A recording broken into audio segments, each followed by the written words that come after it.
जय हिंद, वंदे मातरम। दोस्तों, स्वागत है आपका साधना शिक्षा एजुकेशन प्लेटफॉर्म पर। मेरा नाम पवन कुमार। फ्रेंड्स, अभी भारतीय राजनीतिक विज्ञान के टॉपिक्स का अपन अध्ययन कर रहे हैं, यानी इंडियन पॉलिटिक्स का अपन अध्ययन कर रहे हैं। उसमें भी जो इंडियन कॉन्स्टिट्यूशन है यानी भारतीय संविधान है, उसके जो महत्वपूर्ण टॉपिक को यहाँ पर मैं पहले कवर कर रहा हूँ। इसकी प्लेलिस्ट बनी हुई है, आप लोग एक एक टॉपिक को आराम से पढ़ सकते हैं। ठीक है फ्रेंड्स, आज अपन अध्ययन करेंगे संघ एवं राज्य क्षेत्र। ये बड़ा ही इंपॉर्टेंट टॉपिक है, यहाँ से हर एग्जाम में 2 से 3 प्रश्न अवश्य पूछे जाते हैं। फ्रेंड्स, 1 लाइन फैक्ट है, बिल्कुल एनसीईआरटी बेस्ड कंटेंट है। यहाँ पर आपको बहुत कम समय में बहुत ज्यादा अध्ययन करने को मिलेगा। तो ठीक है फ्रेंड्स, बिना टाइम गवाए आज की क्लास अपन शुरू करते हैं। ठीक है फ्रेंड्स, तो संघ एवं राज्य क्षेत्र का आज अपन अध्ययन करेंगे। ठीक है, तो ये संघ एवं राज्य क्षेत्र के बारे में थोड़ा सा मैं पहले बता देता हूँ 1 लाइनर फैक्ट को स्टार्ट करने से पहले। तो भारत के प्रथम भाग में, यानी जो संविधान का जब गठन हुआ था, कितने 22 भाग थे, तो उसके प्रथम भाग में ही ये बात की गई है, पहले ही भाग में की गई कि भारत के राज्य क्षेत्र किसमें, राज्यों का क्षेत्र किसमें सम्मिलित किया जाएगा, तो वो भाग 1 के अंतर्गत। और इसमें कितनी अनुच्छेद सम्मिलित किए गए, तो 1 से लेकर 4 तक अनुच्छेद भाग 1 में आते हैं, जिसके अंतर्गत भारत के राज्य क्षेत्र में निम्नलिखित क्षेत्र शामिल होंगे। ठीक है, राज्य और उसके राज्य क्षेत्र का वर्णन किया गया किसमें, भाग 1 में, और अनुच्छेद कितना 1 से लेकर 4 तक। ठीक है फ्रेंड्स, स्पष्ट।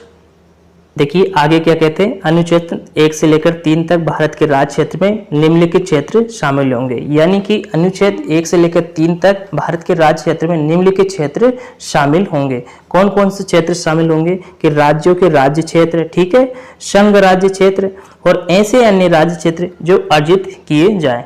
ठीक है फ्रेंड्स, थोड़ा सा यहाँ पर समझ लीजिए, यहाँ पर थोड़ा आपको कंफ्यूजन होगा कि जो अनुच्छेद 1 से लेकर 3 तक क्या बोलना है कि भारत के राज्य क्षेत्र में निम्नलिखित एरिया शामिल होंगे। जैसे कि राज्यों का राज्य क्षेत्र, तो जो राज्य है हमारे देश में कितने 28 राज्य, तो उनके वे राज्य और उनका राज्य क्षेत्र है, तो वो किसमें, भारत में सम्मिलित होगा। संघ राज्य क्षेत्र यानी यूनियन टेरिटरीज, केंद्र शासित प्रदेश। ठीक है, और देखो संविधान निर्माताओं ने कितना महत्वपूर्ण लाइन लिखी यहाँ पर कि ऐसे अन्य राज्य क्षेत्र जो अर्जित किए जाए। अभी भारत ने ऐसा कोई एरिया अर्जित नहीं किया, क्योंकि भारत एक शांतिपूर्ण देश है, कभी किसी को तंग नहीं करता, ना ही किसी की जमीन पे जबरदस्ती कवर करता है। ठीक है, तो इसलिए भारत ने ऐसा कोई क्षेत्र अर्जित नहीं किया और ना ही ऐसी कोई इंटेंशन है भारत की। लेकिन फिर भी संविधान निर्माताओं ने इस चीज को विकल्प के रूप में रख दिया था कि अगर इनकेस कोई चीज अगर अर्जित होती है तो वो भी भारत के राज्य क्षेत्र में यानी भारत के देश में क्षेत्र में शामिल की जाएगी। तो ठीक है, कौन कौन से ये प्रश्न आता है कि भारत के राज्य क्षेत्र में कौन कौन से क्षेत्र आते हैं, तो राज्यों के राज्य क्षेत्र, संघ राज्य क्षेत्र और ऐसे अन्य राज्य क्षेत्र जो अर्जित किए जाते हैं। ठीक है फ्रेंड्स, ये चीज आपकी क्लियर हो गई होगी। ठीक है फ्रेंड्स, भारत क्या है, ठीक है, राज्यों अनेक राज्यों से मिलकर बना हुआ है और उन राज्यों के साथ भारत का कोई बॉन्ड नहीं है कि 50 साल तक आप हमारे साथ रहेंगे या 100 साल तक रहेंगे या ये कंडीशन है, कोई कंडीशन नहीं है। ठीक है, भारत सभी राज्यों से मिलकर बना हुआ है। ठीक है, और भारत का अपना एक ही संविधान है। ठीक है, वही संविधान पूरे देश को चलाता है और राज्यों में अलग अलग पॉलिसी को अप्लाई करवाता है। जबकि अदर कंट्री में, जैसे अमेरिका जैसी कंट्री में, वहां पर 50 से अधिक राज्य है, तो वो राज्य उनके अलग अलग नियम कानून है, यहाँ तक कि अलग अलग राज्य के अलग अलग झंडे भी देखने को मिलते हैं। ठीक है, लेकिन भारत में ऐसा नहीं है। भारत क्या, अनेक राज्यों से मिलकर एक राष्ट्र है और इसका एक ही संविधान है। ठीक है फ्रेंड्स, स्पष्ट। आगे देखते हैं, भारतीय संघ के अंतर्गत किसी राज्य को सम्मिलित करने का अधिकार किसे प्राप्त है। ये 1 लाइनर फैक्ट है, एग्जाम की दृष्टि से काफी इंपोर्टेंट है। एग्जाम में ये चीजें आती रहती है, किस तरह कि भारतीय संघ के अंतर्गत किसी राज्य को सम्मिलित करने का अधिकार तो किसे प्राप्त है, तो ये अधिकार संसद को प्राप्त है। किसको है, संसद को प्राप्त है। संविधान के प्रथम अनुच्छेद के अनुसार भारत होगा, तो संविधान के प्रथम अनुच्छेद पहले भी मैं बता चुका, तो किसका होगा, राज्यों का संघ होगा। ठीक है, अभी वर्तमान में भारत में कितने राज्य एवं संघीय प्रदेश है, तो भारत में वर्तमान में 28 राज्य एवं 8 संघीय यानी केंद्र शासित प्रदेश यानी यूनियन टेरिटरीज। ठीक है, कितने 28 राज्य और 8 संघीय प्रदेश है, जिसमें राष्ट्रीय राजधानी क्षेत्र भी सम्मिलित है। ठीक है, लोकसभा में केंद्र शासित प्रदेशों के लिए अधिकतम कितनी सीटें आरक्षित है, यानी लोकसभा के चुनाव के लिए जो केंद्र शासित इलाका है वहां से अधिकतम कितनी सीटें आरक्षित है, तो वो 20 सीटें आरक्षित है। ठीक है। 2 पृथक केंद्र शासित प्रदेशों में जम्मू कश्मीर का विभाजन कब किया गया। और डियर फ्रेंड्स, आप सभी लोग जानते हैं कि जम्मू कश्मीर राज्य में धारा 370 थी जो कि हमेशा विवादित रहती थी, और उस धारा 370 के कारण जम्मू कश्मीर राज्य को विशेष राज्य का दर्जा था। क्योंकि अब ये धारा 370 क्यों थी, इसके पीछे भी थोड़ी मैंने पहले पिछली क्लासों में बता रखा, लेकिन यहाँ भी थोड़ा सा आप समझ लीजिए ताकि यह टॉपिक समझने में आसान रहेगा। भारत क्या है कि आजादी के समय अनेक रियासतों में बटा हुआ था। ठीक है। तो उस अनेक रियासतों को एकजुट करने के लिए, अखंड भारत बनाने के लिए सरदार वल्लभ भाई पटेल ने अनेक कोशिशें की है। ठीक है। और उन कोशिशों में उन्होंने बहुत सारी रियासतों को मिला लिया, लेकिन क्या है कि जो जम्मू कश्मीर के जो राजा थे हरि सिंह, वो इस चीज के लिए तैयार नहीं हुए कि मैं भारत के साथ नहीं मिलूंगा, मैं अपने ही रियासत में रहूंगा, ऐसा उन्होंने कहा। लेकिन बाद में जब पाकिस्तान ने उन पे अटैक किया, हमले किए, तब वो तैयार हुआ कि हाँ मैं आप भारत के साथ मिलने के लिए तैयार हूं। तो उस समय एक बॉन्ड बना, ठीक है, एक उनका क्या बोलते राजीनामा समझौता हुआ, जिसके तहत उनको धारा 370 के एक विशेष राज्य का दर्जा दिया गया। ठीक है फ्रेंड्स। तो वो धारा 370 उसी समय से चली आ रही थी। ठीक है। उस कारण से बहुत ज्यादा कंट्रोवर्सी भी होती थी, तो इस कारण से उस धारा 370 को खत्म करना था। तो अभी वर्तमान सरकार ने धारा 370 को खत्म कर दिया और 31 अक्टूबर 2019 को उसमें 2 केंद्र शासित प्रदेशों का गठन कर दिया। ठीक है। जम्मू कश्मीर और लद्दाख नाम से 2 केंद्र शासित प्रदेश बना दिए वहां पर। ठीक है। और ये घटना कब हुई, 31 अक्टूबर 2019 को। ठीक है फ्रेंड्स, स्पष्ट। तो और आगे देखिए नेक्स्ट फैक्ट, नए राज्य के गठन की शक्ति किसे प्राप्त है, तो नए राज्य की गठन करने की शक्ति किसको है, संसद को है। ठीक है। किसको है, संसद को है। राज्यों के पुनर्गठन से संबंधित फजल अली आयोग का गठन किस वर्ष में किया गया था, यानी राज्यों के जो पुनर्गठन से संबंधित फजल अली आयोग का गठन किस वर्ष किया गया था, तो वर्ष 1953 में। ठीक है। 1953 में किया गया था। भाषाई आधार पर भारत में सर्वप्रथम किस राज्य का गठन किया गया था, तो उसका किसका किया गया था, आंध्र प्रदेश का। ये क्वेश्चन बहुत ट्रेंड करता है कि आंध्र प्रदेश का किस आधार पर राज्य गठन किया गया था, तो भाषाई आधार पर क्वेश्चन इस तरह आ जाए कि भाषाई आधार पर भारत में सर्वप्रथम किस राज्य का गठन किया गया था, तो आंध्र प्रदेश का किया गया था। ठीक है। राज्य पुनर्गठन आयोग, ठीक है, स्टेट रिकॉग्नाइजेशन कमीशन ने 1 नवंबर 1956 को कितने राज्य तथा केंद्र शासित प्रदेश बनाए थे, तो 1 नवंबर 1956 को कितने राज्य तथा केंद्र शासित प्रदेश बनाए थे, और कौन सी कमीशन के तहत, राज्य पुनर्गठन आयोग के तहत। तो उस समय कितने बनाए गए थे, 14 स्टेट। ठीक है। कितने, 14 स्टेट और 6 यूनियन टेरिटरीज। ठीक है। तो जो हमारा मध्य प्रदेश है उसका भी गठन उसी समय हुआ था, 1 नवंबर 1956 को। ठीक है। सिक्किम भारत का एक राज्य है, ये किस वर्ष बनाया गया था, तो ये सिक्किम किस वर्ष बनाया गया था, सिक्किम 36वें संविधान संशोधन के अंतर्गत वर्ष 1975 में। ठीक है फ्रेंड्स, ये टीचर भर्ती में भी ये क्वेश्चंस देखने को मिला था कि सिक्किम भारत का एक राज्य किस वर्ष बनाया गया था। ठीक है। तो उसमें यही दे रखा था कि किस वर्ष बनाया गया था, तो वहां पर वर्ष दे रखे थे 1975, 1976, 1980। तो जब वर्ष एकदम सिमिलर से दे दिए जाते हैं, जैसे कि 1975 के बाद 1976, 1974, तो वहां पर कंफ्यूजन हो जाता। तो वहां पर आपको कहीं कंफ्यूजन नहीं होना है। अब याद कर लीजिए कि सिक्किम भारत का एक राज्य 1975 में गठित किया गया था। और कौन से संविधान संशोधन में, डीपली भी थोड़े चले जाइए तो 36वें संविधान संशोधन में, ठीक है, सिक्किम राज्य का गठन किया गया था।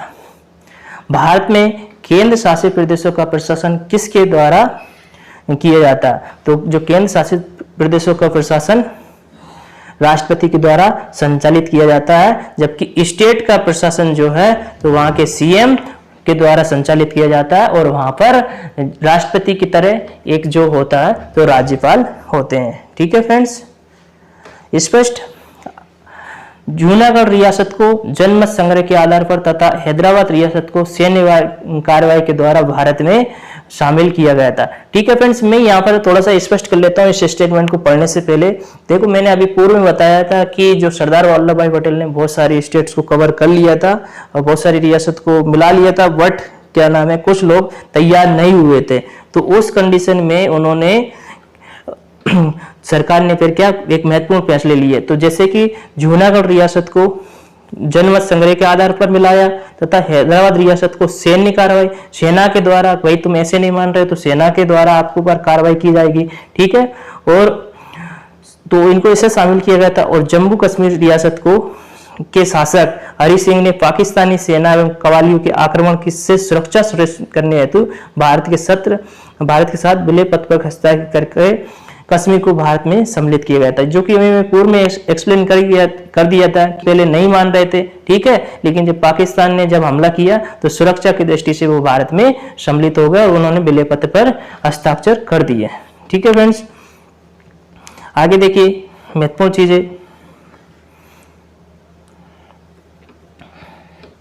में कि ये संघ एवं उसके राज्य क्षेत्र भारत के भाग फर्स्ट में इनका वर्णन है और अनुच्छेद 1 से 4 तक इनका उल्लेखित है। ठीक है, अब अलग अलग अनुच्छेद में कौन से अनुच्छेद में क्या चीज दे रखी है इसको भी कवर कर लीजिए, क्योंकि एग्जाम की दृष्टि से ये काफी महत्वपूर्ण है। ठीक है फ्रेंड्स, तो ये मैं अनुच्छेद पिछली क्लासों में पढ़ा भी चुका हूँ, इसलिए ज्यादा इसमें टाइम एक्सपेंड नहीं करूंगा।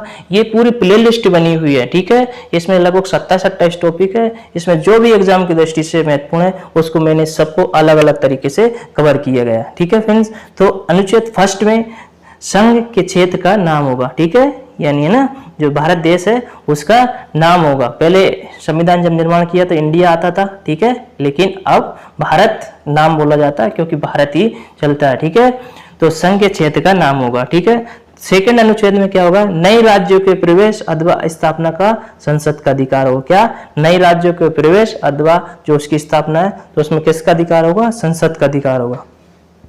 तीसरे अनुच्छेद में क्या गया, नए राज्यों की स्थापना तथा वर्तमान राज्यों के क्षेत्रफल सीमा अथवा नामों में परिवर्तन जो होंगे तो अनुच्छेद 3 के अंतर्गत रखे गए। और नंबर 4 चौथे अनुच्छेद में क्या रखा गया, जो अनुच्छेद 2 एवं 3 के अंतर्गत बना गया कानून जिनके द्वारा पहली तथा चौथी अनुसूची एवं पूरक अनुवांशिक एवं अनुवर्ती मामलों में संशोधन किया जा सके।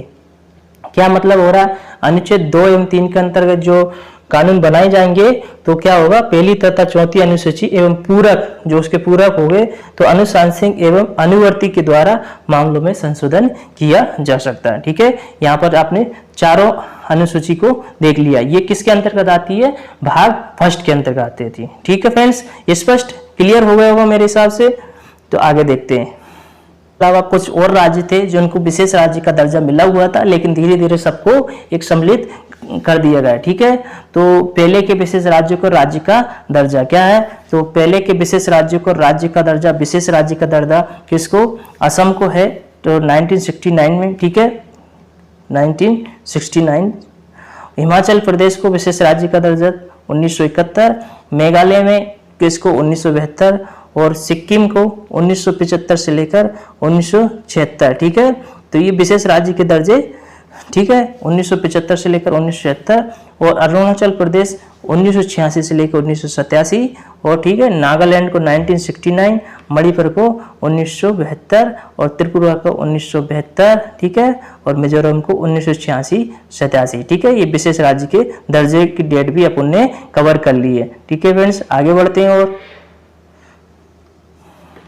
में कहीं डाउट अगर हो रहा होगा तो इसका अर्थ ये कि जैसे कि असम क्या है कि 1969 से पहले एक विशेष राज्य था, लेकिन 1969 में इसको क्या नाम है, राज्य में के रूप में परिवर्तन कर दिया गया, राज्य के रूप में गठन कर दिया। इसी तरह हिमाचल प्रदेश को 1971 में, मेघालय को 1972, अलग अलग ये जो मैंने ईयर आपको पूर्व में बता दिए, तो इस ईयर को इसमें राज्य के रूप में गठित कर दिया गया है।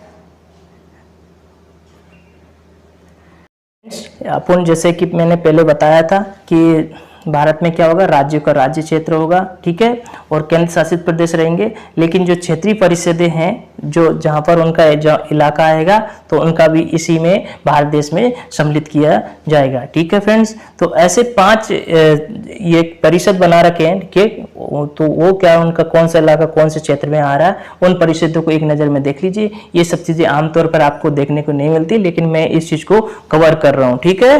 तो फ्रेंड्स देखिए, तो क्षेत्रीय परिषद, उत्तरी क्षेत्रीय परिषद, उत्तरी क्षेत्रीय परिषद के अंतर्गत क्या क्या आता है माय डियर फ्रेंड्स, एक बार आप इन क्षेत्र को भी देख लीजिए। ये क्षेत्रीय परिषद है, उत्तरी क्षेत्रीय परिषद। उत्तरी क्षेत्रीय परिषद के अंतर्गत कौन कौन से इलाके आते हैं, ठीक है। तो उत्तरी क्षेत्रीय परिषद का मुख्यालय कहाँ, नई दिल्ली है। इसमें इलाका कौन कौन से, जम्मू कश्मीर, लद्दाख, हिमाचल प्रदेश, हरियाणा, पंजाब, राजस्थान, दिल्ली, चंडीगढ़, ये इलाका आता है। फिर केंद्रीय क्षेत्रीय परिषद का मुख्यालय कहाँ, प्रयागराज है। इसके अंतर्गत कौन कौन सी एरियाज आते हैं, उत्तर प्रदेश, उत्तराखंड, मध्य प्रदेश तथा छत्तीसगढ़, ठीक है। फिर पूर्वी क्षेत्रीय परिषद, तो पूर्वी इलाका कौन सा होगा भारत का, कोलकाता, बिहार, कोलकाता इसका मुख्यालय होगा। इलाका कौन सा, बिहार, झारखंड, पश्चिम बंगाल, ठीक है। फिर पश्चिमी क्षेत्रीय परिषद का मुख्यालय कौन सा है, मुंबई है। इलाका कौन सा होगा, गुजरात, महाराष्ट्र, गोवा, दादर एवं नगर हवेली तथा दमन एवं दीव। फिर दक्षिणी क्षेत्रीय परिषद कौन सा होगा, इसका मुख्यालय कहाँ, चेन्नई है। इलाका आंध्र प्रदेश, कर्नाटक, तमिलनाडु, केरल, पांडिचेरी, तेलंगाना, ये सब इलाके आते हैं। तो क्षेत्रीय परिषद को कितने 5 भागों में बांट रखा, इनके मुख्यालय भी यहाँ पर मैंने बता दिए, और कितने उसमें बांट रखा है, तो 5 परिषद में बांट रखा, जैसे उत्तरी क्षेत्रीय परिषद, केंद्रीय क्षेत्रीय परिषद, पूर्वी क्षेत्रीय परिषद, पश्चिमी क्षेत्रीय परिषद और दक्षिणी क्षेत्रीय परिषद, ठीक है फ्रेंड्स, ओके।